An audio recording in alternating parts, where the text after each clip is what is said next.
მორიგის შემზღუდავი საკანონმდებლო ცვლილებები გრანტებსა და პოლიტიკურ საქმიანობასთან დაკავშირებით დაანონსებული კანონპროექტები პარლამენტში უკვე ინიცირებულია. ცვლილება გრანტის ცნებას იმდენად აფართოებს, რომ იურისტების ნაწილმა დაანონსებული ცვლილებები ანტიკონსტიტუციურად და ყველა დემოკრატიული სტანდარტიდან ამოვარდნილად შეაფასა. გარდა იმისა, რომ გრანტად მიიჩნევა როგორც ფულადი სახსრები, ასევე ნატურალური ფორმით გაცემული სახსრები, მათ შორის ასევე მოიაზრება ტექნიკური დახმარება, ცოდნის და ექსპერტიზის გაზიარებაც კი. გრანტად მიიჩნევა სხვა სახელმწიფოს იურიდიული პირის მიერ საქართველოში რეგისტრირებული თავისი ფილიალისთვის ან წარმომადგენლობისთვის ან თუნდაც განყოფილებისთვის ფულადი ან ნატურალური ფორმით გადაცემული სახსრები. ჩნდება ასევე თვალთმაქცური გრანტის ჩანაწერიც. რას ნიშნავს დაანონსებული ცვლილებები და რა გავლენა შეიძლება ჰქონდეს მას თითოეულ მოქალაქეზე ამ თემაზე მეტ განმარტებას მოვისმენთ იურიდიული კომპანია კოჟორიძე და იურისტების დამფუძნებელი და მმართველი პარტნიორი კახა კოჟორიძე გვერდდება ახლა პირდაპირ ეთერში. კახა, მოგესალმებით. მადლობა თქვენი დროისთვის. მოგესალმებით.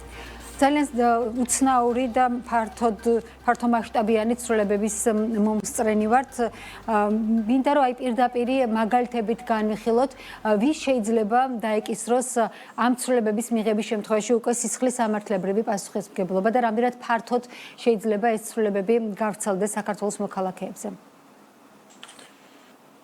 დიახ, პირველ რიგში იმას ვიტყვი, რომ არსებული მოქმედი კანონმდებლობაც არის უკვე ძალიან შემზღუდავი როგორც სამოქალაქო საზოგადოების მიმართ, ასევე ცალკეულ პირთა მიმართ და პრაქტიკულად არსებულმა საკანონმდებლო ცვლილებებმა არაერთ ორგანიზაციას შეუქმნა ყოფნა არ ყოფნის დღის წესრიგის წინაშე დააყენა და ზოგი ორგანიზაცია უკვე გაუქმდა და მილევად რეჟიმში არის გადასული.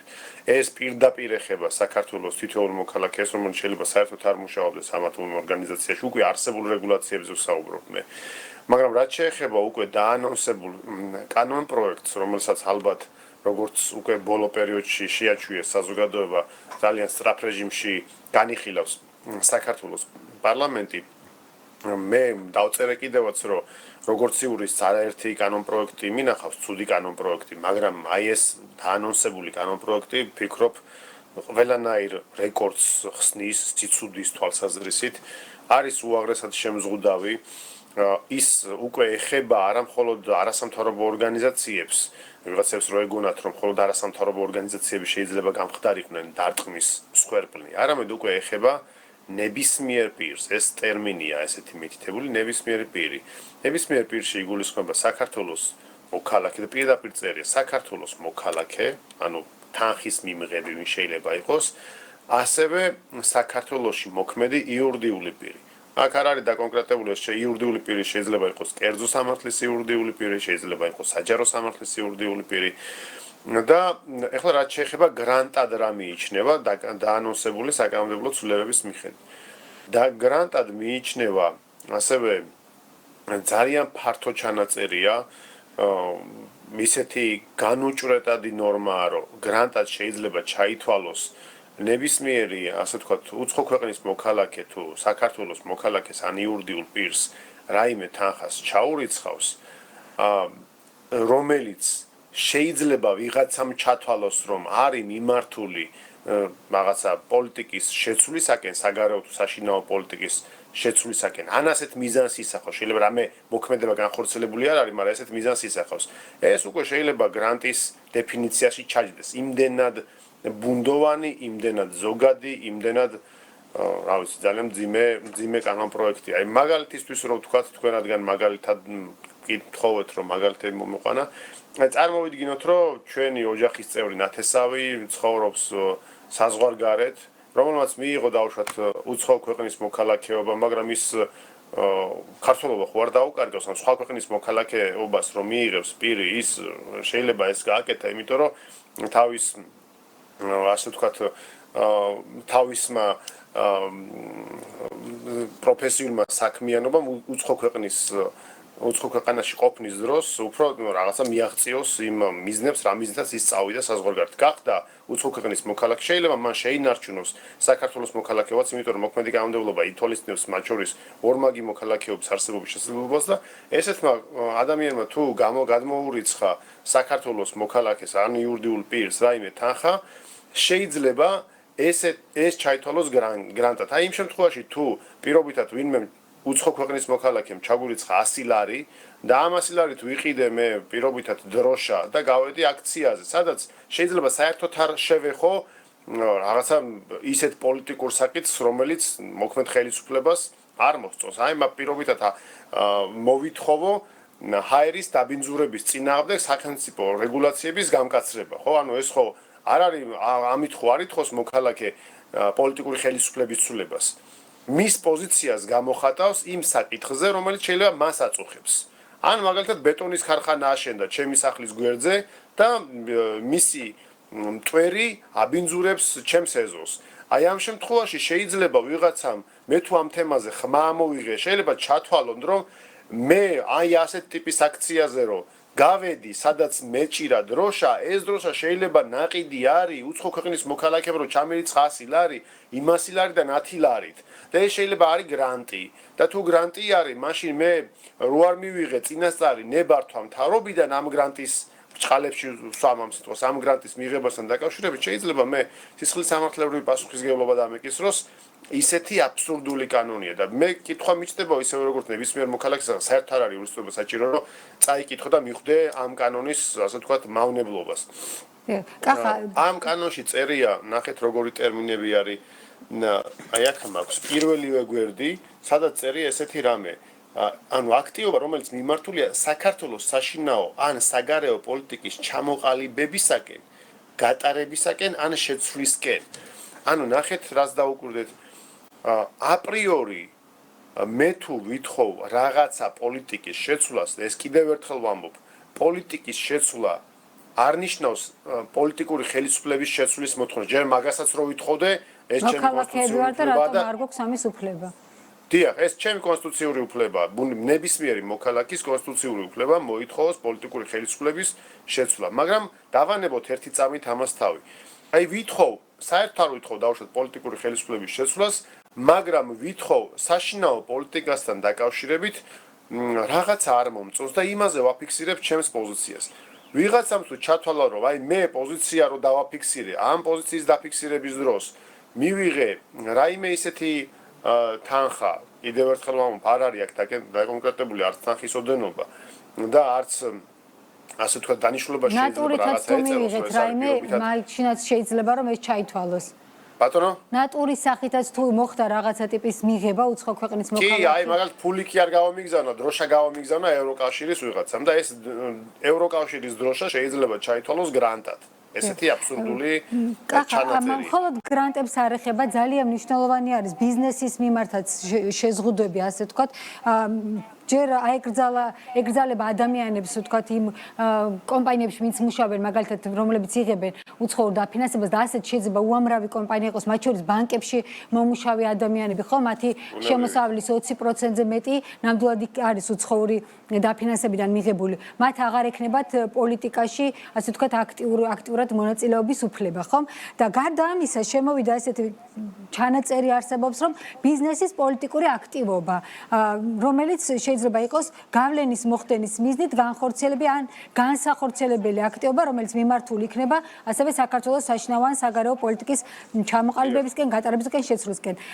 მე აი მინდა მითხრათ ამ ლოგიკით, მაგალითად ბიზნესმენის ინტერვიუ, რომელსაც მაგალითად აძლევს BMG-ს და იქ ამბობს, რომ მას არ მოწონს მაგალითად რომელიმე გადაწყვეტილება ხელისუფლების ან არჩეული კურსი. ეს შესაძლებელია თუ არა უკვე ჩაითვალოს მის საჯარო პოლიტიკურ აქტივობა და დაჯარიმდეს ასეთი ბიზნესმენი. ამ კითხვაზე თვითონ კანონი ცალსახა პასუხს არ სცემს, მაგრამ კიდევ ერთხელ ვამბობ, ეს კანონი იმდენად ბუნდოვანი და გაუგებარი ტერმინებით არის ჩამოყალიბებული, რომ მაგ შესაძლებლობას ქმნის თუ კი ეს ბიზნესმენი იღებს, ასე ვთქვათ, არ ვიცი, თანხას უცხო სახელმწიფოს ან უცხო ქვეყნის მოქალაქის ან უცხო ქვეყნის იურიდიული პირის მხრიდან და ეს თანხის მიღება კიდევ ერთხელ ვამბობ, შეიძლება ჩვეულებრივი ბიზნეს საქმიანობიდან გამომდინარე იყოს, მაგრამ მე ამ ადამიანს მოუწიოს, ამ ბიზნესმენს მოუწიოს იმის მტკიცება, რომ ეს თანხა, რაც მან მიიღო, მაგალითად რაღაცა პროდუქციის გაყიდვის გზით, ეს თანხა გრანტი კი არ არის. ეს არის მისი, ასე ვთქვათ, სამეწარმეო საქმიანობის შედეგად მიღებული თანხა. უნდა ვთქვა ის, რომ კანონი არ ამბობს იმას, რომ სამეწარმეო საქმიანობის შედეგად თუ შენ თანხას მიიღებ, ეს გრანტია და მაგ შემთხვევაში შენ სიცხლის სამართლებრივ პასუხისმგებლობა დაეკისრება. ეს არ წერია, მართალია. მაგრამ ნახეთ, იმ შემთხვევაში, მაგრამ კანონი ითვალისწინებს, კანონ პროექტი ითვალისწინებს იმას, რომ რაღაცა კონკრეტული გარიგება შეიძლება ვიღაცამ ჩათვალოს მოჩვენებით ან თვალთმაქცურ გარიგებად. მაგალითად, დავდე ჩვეულებრივი ბიზნეს კონტრაქტი, მივიღე, აი მე ჩემ თავზე ვისაუბრე, ადვოკატი ვარ, დავდე უცხო ქვეყნის მოქალაქესთან და არაერთი ადვოკატი, მათ შორის მეც ვდებთ კონტრაქტებს უცხო ქვეყნის მოქალაქეებთან, უწევთ მათ იურიდიულ დახმარებას და ვიღებთ ჰონორარს. ამ შემთხვევაში მე თუ მივიღე ჰონორარი უცხო ქვეყნის მოქალაქისგან, ნებისმიერ საკითხზე არ აქვს მნიშვნელობა საკითხთა წრეს. ამ შემთხვევაში ეს ჰონორარი არ ჩაითვლება გრანტად, მაგრამ ნახეთ რა პრობლემაა.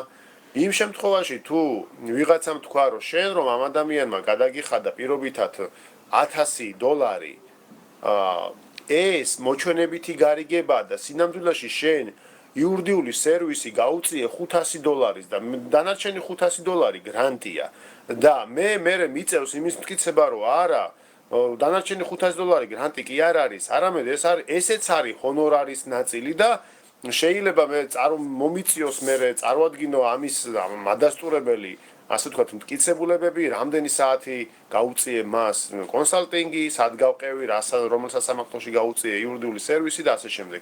ანუ ძალიან მძიმე მდგომარეობაში ჩააყენებს ნებისმიერ პირს, რომელმაც შეიძლება მიიღოს უცხო ქვეყნის მოქალაქისაგან თუ იურიდიული პირისაგან რაიმე სახის ფინანსური შემოსავალი. კიდევ ერთხელ ვამბობ, ეს შემოსავალი შეიძლება უკავშირდებოდეს მის პროფესიულ საქმიანობას, რაც ამ კანონით არ არის აკრძალული, მაგრამ იძლევა იმის საშუალებას, რომ ესეთი ტიპის შემოსავალიც განიმარტოს ან ჩაითვალოს რაღაც კონკრეტულ შემთხვევაში მიღებულ გრანტად. ანუ პრაქტიკულად ნებისმიერი პირის თავისუფლება ამ კუთხით ხო შეიძლება დადგეს რისკის ქვეშ და ბუნებრივია რომ ეს ძალიან მძიმე შედეგებს გამოიწვევს. მე პირდაპირ გეტყვით რომ ნებისმიერი ადამიანი შეიძლება ამის შემდეგ მოერიდოს რომელიმე უცხო ქვეყნის მოქალაქისაგან რაიმე თანხის მიღებას. მაგალითად ბროკერი ან უძრავი ქონების მესაკუთრე რო ყიდის პირობითად თავის უძრავ ქონებას. მან თუ საბაზრო ღირებულებაზე მაღალ თანხად გაყიდა, ვიღაცამ შეიძლება უთხრას, რომ ამ ბინას $50,000 რო ყიდიდი და ვიღაცამ რო გადაგიხადა 52, აი ეს ორი არის გრანტი. და დაუდასტუროს რომ გრანტია, თუ კი ვის ყიდიდა მანამდე $50,000. და თუ ეს ადამიანი არის აქტიურად მოდიში დავასრულებ თუ შეიძლება. ნახეთ, ეს კანონ პროექტი თუ იქცევა კანონად, ის შეეხება პრაქტიკულად შეიძლება კიდევ ერთხელ ვამბობ რომ ესე ცუდად არ განმარტონ, მაგრამ პრაქტიკულად ადამიანი ხდება ნორმის შემფარდებლის, ეს იქნება რაღაც პროკურორი თუ მოსამართლე, მისი კეთილსინდისიერების იმედად. ის თუ კეთილსინდისიერად განმარტავს, მაშინ შეიძლება ესეთი საშინელი არ აღმოჩნდეს ეს კანონ პროექტი, მაგრამ თავად კანონ პროექტი კიდევ ერთხელ ვამბობ, იძლევა ძალიან ცუდად ძალიან მძიმედ განმარტების საშუალება და პრინციპში განმარტებაც არ წერია, სიტყვით წერია. ძალიან ბოლოს მინდა ვიდრე დავასრულებთ საუბარს, მინდა გკითხოთ რამეს ხომ არ აპირებთ მაგალითად ადვოკატთა ასოციაცია, რომ მიმართოთ ან გაასაჩივროთ ან თქვენი პოზიცია დააფიქსიროთ ამ კანონთან დაკავშირებით, რომელიც ცალსახად შეიძლება ითქვას, რომ შესაძლებელია შეფასდეს როგორც ანტიკონსტიტუციური. კი, ჩემი აზრით ეს კანონ პროექტი არის ცალსახად ანტიკონსტიტუციური, ამაში ორი აზრი არ შეიძლება იყოს. ადვოკატთა ასოციაცია ვფიქრობ, რომ ამ საკითხზე არ ვიცი, იმიჯელებს და ვნახოთ რა პოზიცია იქნება. კიდევ ერთხელ ვამბობ, ადვოკატთა ასოციაცია ასევე მუშაობს, სხვათა შორის ახლა აი ეს იმდენად მძიმე კანონ პროექტია, რომ შეიძლება გამოგჩეს სხვა კანონ პროექტები, რომლებიც ასევე მძიმე კანონ პროექტია. მაგალითად, იურიდიული დახმარების შესახებ კანონში შედის ძალიან ცუდი ცვლილებები, რომელიც იურიდიული დახმარების სამსახურის დამოუკიდებლობას ვფიქრობ, რომ პირდაპირ კითხვის ნიშნის ქვეშ აყენებს და ასევე მძიმე ცვლილებებია, ვფიქრობ, რომ ადვოკატთა ასოციაციას ამ საკითხზეც ექნება პოზიცია ჩვენ ვიმჯერებთ ამ საკითხთან დაკავშირებით და ადვოკატთა ასოციაციის პოზიცია მოგვიანებით გახდება ცნობილი საზოგადოებისთვის. ძალიან დიდი მადლობა კახა თქვენი დროისთვის. კახა კოჟორიძე, კომპანია კოჟორიძე და იურისტების დამფუძნებელი და მმართველი პარტნიორი იყო ჩვენი სტუმარი.